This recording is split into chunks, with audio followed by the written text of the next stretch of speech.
Do you feel like you never really know what your followers actually want you to post? You post the things that you think they want to see, but then your posts just don't do well. You feel like you're doing everything right. You're starting with a hook, you're including a call to action, you're writing a great caption, your editing looks good, but for whatever reason, you're just not getting the views or engagement you feel like you deserve. Well, in today's episode, I'm gonna help you come up with your content, whether it's for Instagram, TikTok, YouTube, Twitter, Threads, whatever, that should actually help you get views and engagement, because you're going to be creating the content that your followers actually want to see. I'm going to help you answer the question, what the heck should I post?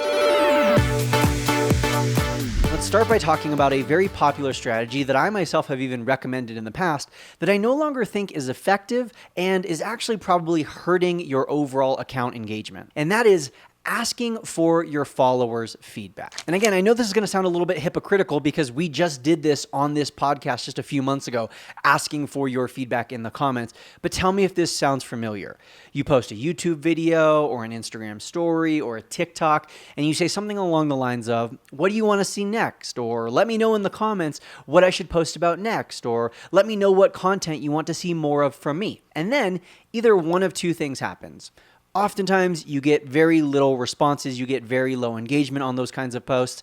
And without getting too far into it, that's because you're asking your followers to do a lot. You're asking for them to be creative for you, and you're asking for a very high level of engagement.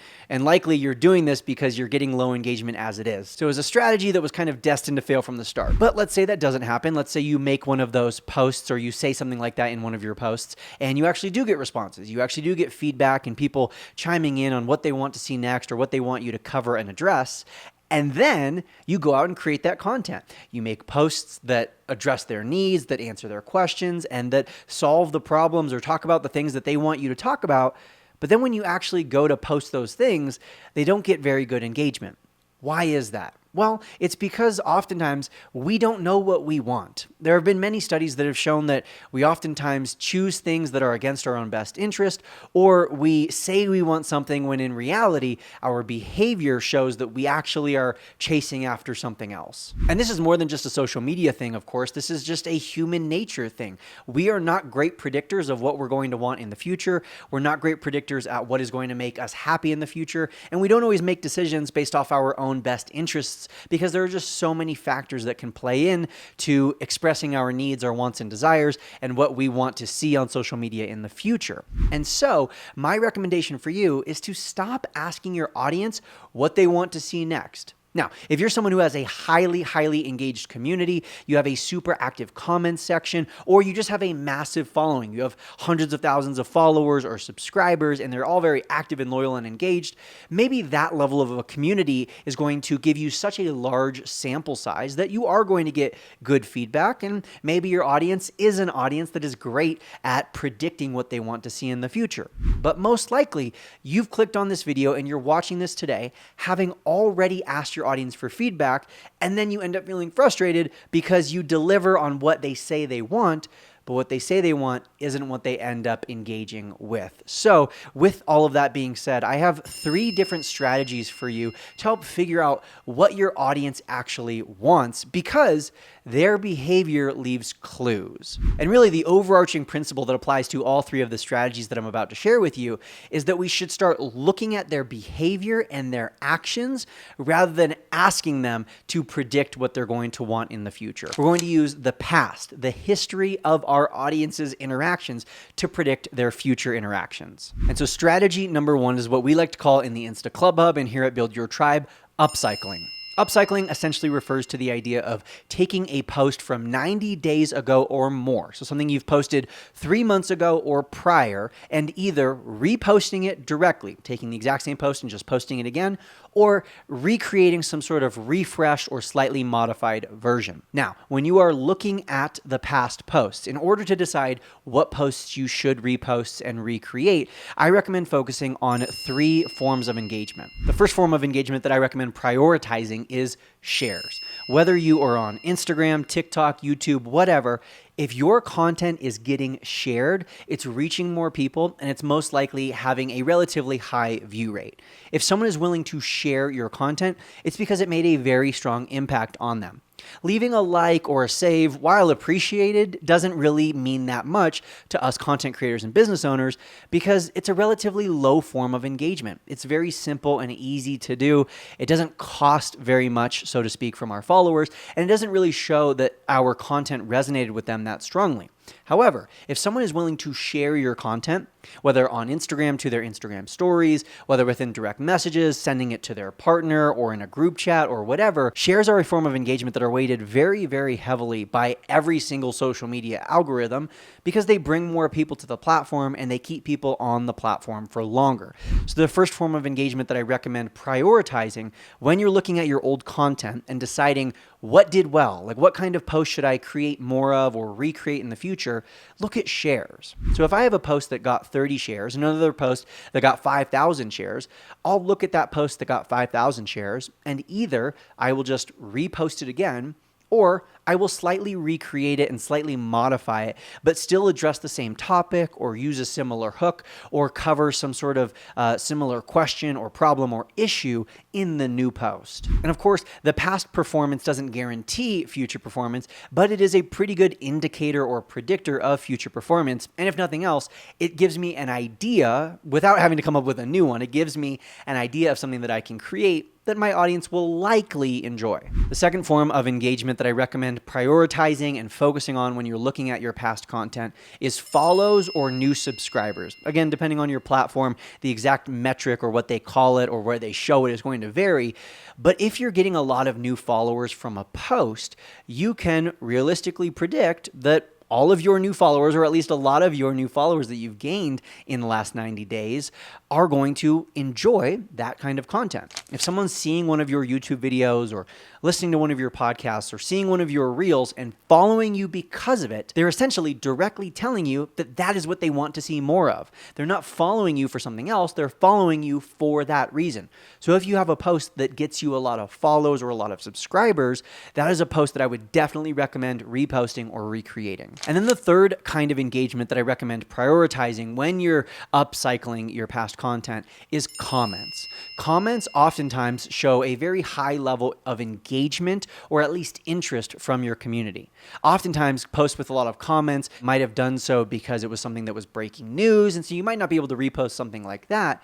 But if it's something that is maybe slightly controversial, something that is a new idea, something that just really made an impact on people, they're more likely to leave comments, and so that is a great kind of post that you can upcycle or recreate in the future. That is definitely the place that I recommend starting, and the awesome thing is that as time progresses and as you start to post more and more content, as you've been consistent for months, if not years, you're going to have a large bank of content to pull from. You're going to have a lot of old posts that you can look at to draw inspiration from and also to learn insights about your audience without having to directly ask them for their feedback. But if you're a brand new content creator or if you've only been consistent for a few months, well, then you might not even have posts that are more than 90 days old. And maybe you do have a few posts that are more than 90 days old, but they're not great representations of your audience's interests because those posts were when you were brand new and just getting started. So if that's the case and you're someone who doesn't really have very many posts outside of 90 days ago to look at, you can look at your industry leaders for great insights as to what your audience is looking for. And this is strategy number 2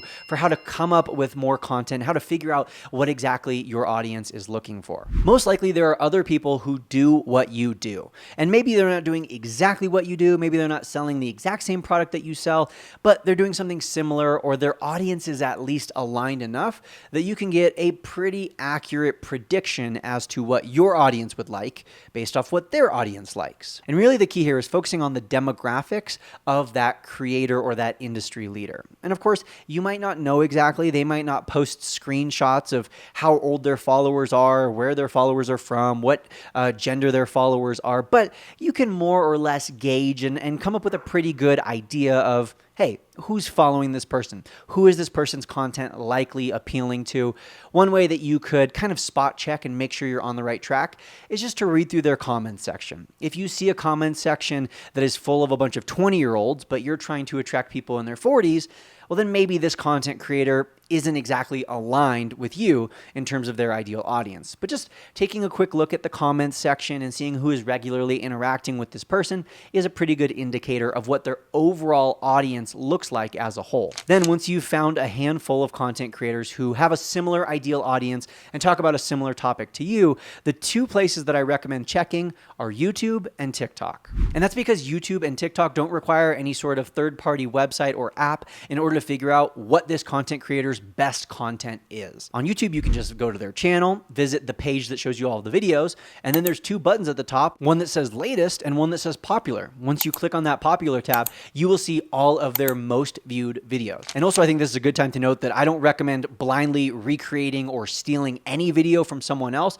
but you can use it for inspiration. So if you sort someone in your industry who's very popular, maybe they have a lot of subscribers or they're kind of known as a thought leader in your space, go to their YouTube channel, sort their videos by whatever is most popular, and then check out the videos that they've posted in the last year or two that have done very well for them, the videos that have gotten the most views. And again, I'm not recommending stealing that video and copying the title word for word and just recreating your own version of it, but use those titles as inspiration and ideas, if nothing else, indications as to what your audience is likely going to want to see from you in the near future. And the second platform that I already mentioned is TikTok. You can do something very similar on TikTok that you can on YouTube. However, I think a lot less people are familiar with how to do it on TikTok, but it's very, very simple, very similar to YouTube. Just go to the TikTok creators page who you want to get ideas or inspiration from, and then you'll see the three little bars on the left-hand side of the middle of their profile page. Basically, it's the main feed that shows you all of the videos that they've posted, and next to that, you'll see a little tiny downward triangle arrow thing. If you tap on that, it will actually allow you to sort their entire profile page by the most popular videos rather than just the most recent videos. And so this is a really great way to see what TikToks have done the best for this content creator. And that might be really useful for you as someone who is also a short form video creator. Maybe you're also posting on Instagram or TikTok. And so the YouTube content isn't as applicable to you, but someone who's posting short form content on TikTok, that is very applicable and it is very useful for you to get these ideas and inspiration from. And I want to pause before we go any further to talk a little bit about this idea of stealing content. What is original? What is a recreation? What is inspiration versus just flat out copying someone else? I think that there's a lot of gray area. There's definitely a wrong, there's definitely a right, but most of us exist in this space of gray area where we're constantly consuming things. We're constantly watching videos and we're constantly getting inspired by other content creators. And there's nothing wrong with that. There's nothing wrong with creating a video on a similar topic as someone else. There's nothing wrong if someone gives their 3 tips to become a better rock climber, you give your 3 tips to become a better rock climber. Where we do start to get out of the gray area and into the, hey, you're kind of in the wrong, you shouldn't do that, is when you start to use someone else's script, change a few words and then call it your own. Or where you're starting to literally transcribe someone else's video and now you're just reading it yourself as if it was your own words. That's plagiarism. When you take someone else's idea and you literally repost it, you download their video and you post it without asking them permission, without crediting them or anything like that, that's literally stealing their content. But if you're watching their content and you see their hook or you see the title of the video or you hear what the video is about and you're like, yeah, I could do my own version of that. Yeah, I could do my own take on that trend. Yeah, I could do my own 3 tips when they gave their 3 tips. That is totally fine and there's nothing wrong with it. And I think intention does matter in this conversation. Are you trying to steal their content? Are you trying to rip someone off? Are you trying to take someone else's hard work and use it for your own personal gain? Or are you using their content for inspiration? Are you getting ideas from their content? Are you someone who struggles to come up with what to post? And so you're going to look to leaders who are literally setting the example of what audiences like yours want to see. And the simplest thing that you can do is if you're ever not sure, if you've ever created a piece of content or you plan on creating a piece of content or you have an idea, but you feel like you're kind of getting in that zone where it's too far, you've crossed the line, it's not okay, just reach out to the content creator and ask their opinion, ask their thoughts. You could, in the idea phase, say, hey, I saw this video that you made. It inspired me to create my own version talking about this. Here's what I planned on saying. I wanted to check with you and make sure that that was okay, make sure that you didn't feel like I was just ripping you off or stealing your idea. If you say something like that, I can almost guarantee that if the person replies, they'll be like, Psh, go for it. Hey, by all means, I inspired you. Knock your socks off. If you've already created the content or you've already scripted it out, maybe you've already even made the final product, you could also just send it to them and say, hey, I saw a video you posted in the past. It really inspired me to talk about something similar or to do my own version.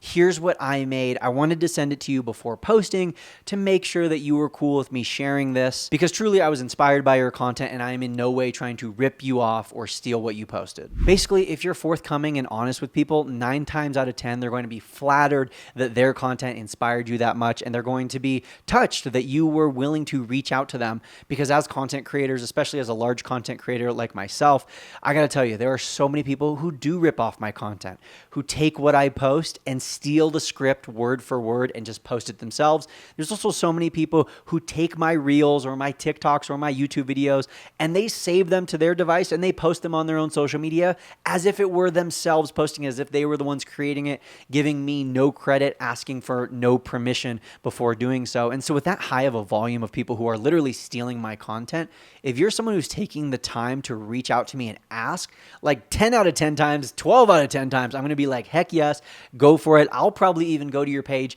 and hype up that post, leave a nice comment and like it myself, because I appreciate that you took the time to reach out to me and make sure that everything was cool before you posted something similar to what I shared. So again, to recap, strategy number 1 for figuring out what your audience wants is looking at their past interactions, your own past posts, to see what did well. Strategy number 2 was looking at thought leaders and industry leaders who are getting a lot of views or engagement within your niche. And strategy number 3 is what I like to call reverse searching. Instagram, TikTok, and YouTube now combine to make the world's largest search engine, and more than half of Gen Z is using Instagram and TikTok to search for things more than Google and YouTube, which is pretty crazy when you think about it, but it also makes sense. We're spending so much of our time on our phones, on social media, on Instagram, TikTok, and YouTube, and so of course, that's the platform that we're using to search for things.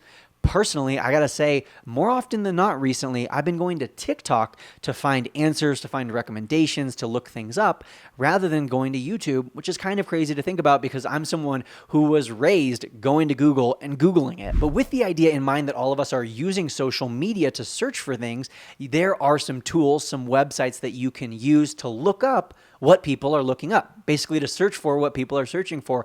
And that is a direct indication of what they want. Because if someone is willing to Google or search on YouTube or search on TikTok or Instagram for a solution, it is a direct indication that that is a gap in the market. That is something that they want answered. That is a topic that they want discussed, and they don't already see it often enough on their feed to know the answer. And so they're searching it. And so that's why strategy number 3 is reverse searching. One really popular platform that I've recommended a few times before is called Answer the Public. AnswerThePublic.com. Essentially, you go to Answer the Public, you can type in a topic or a keyword that is related to your niche or industry, and it will give you hundreds of different categories of search queries that people have put in that they're looking for on Google. And it is so thorough. There's a category on comparisons, so people who are comparing that keyword to some other keyword. There are people who are asking questions. There are every single kind of question: how, what, when, where, why with that keyword. There's that keyword plus the letter A, plus the letter B, plus the letter C. So you're able to get a really comprehensive data set of what are people looking up related to this industry or keyword. And all of those things are post ideas. All of those things are free pieces of content that people want to see that you can now go out and create. My second favorite tool is called vidIQ, and it's something that I use all the time, especially for YouTubing and podcasting, to see what are people searching for, and specifically, how are people searching for these things? Like, what words are they using? What terms are they using to describe what they're looking for? Because there's a lot of different ways that you can say the same thing. There's a lot of different ways that you can say 3 tips for rock climbing, 3 tips to be a better rock climber, 3 things that you need to know to start rock climbing, beginner rock climber starting guide. Like, there's so many different ways to essentially say the same thing. And so using vidIQ is a great way for me to test out different phrases, different keywords, see what people are searching for, and also see how people are searching for things. And then the third way, which is another one of my favorite ways of reverse searching, is looking at hashtags. So I'll go to hashtags on Instagram or on TikTok. I'll just type in hashtag, and then I'll type in whatever the phrase is or the keyword or the niche or the industry that I want to make a post about. and then I'll just see what some of the top posts are focused on. Do they all have like a negative connotation? Do they all use a positive hook? Are they all really lengthy storytelling type of videos? Do they all use the same filter or effect? Maybe they're all using a green screen. Maybe they're all super long videos with short captions. I'll look at the top posts within hashtags to see, first of all, what is already out there, but also to look for where are there gaps in the market. So again, maybe if I'm looking at hashtag beginner rock climbing tips, I guess that's the niche we're going with today, and I'm seeing that all of the top videos on TikTok with that hashtag are women who are sitting at a desk and they have a green screen behind them, and the green screen has all the different tips, and they're kind of sharing with you some recommendations and some gear that they think that you should have. And I say that, hey, there's a gap in the market there. There's mainly women, so there's not really any men creating content related to this topic. And all of these women are sitting at a desk. And so instead, I'm going to go outside and I'm going to stand next to the rock that I'm about to do rock climbing on. And instead of just having a green screen behind me, I'm actually going to hold up the gear and I'm actually going to just speak all of the tips that I'm going to share. And so that way, I'm creating a video on a similar, if not the same topic, but I'm putting my own spin on it, and I'm creating it in a slightly different, slightly refreshed or unique way where some people might be looking for that. Maybe my audience is a bunch of men in their 20s, and so they're more likely to resonate with another man in his 20s who's a beginner rock climber, and so they're more likely to gravitate towards a video from me rather than these videos of women sitting at their desks, for example. Just remember that success always leaves clues. Rather than asking for people's feedback, rather than constantly polling your audience, trying to figure out what they think they want to see next, just look at what they've engaged with in the past. Whether it's on your own page, popular industry leaders pages, or popular hashtags within your industry, whatever people are engaging with regularly and frequently is a good predictor of what they're going to engage with in the future. Now go out there and create some content, and as always, happy networking.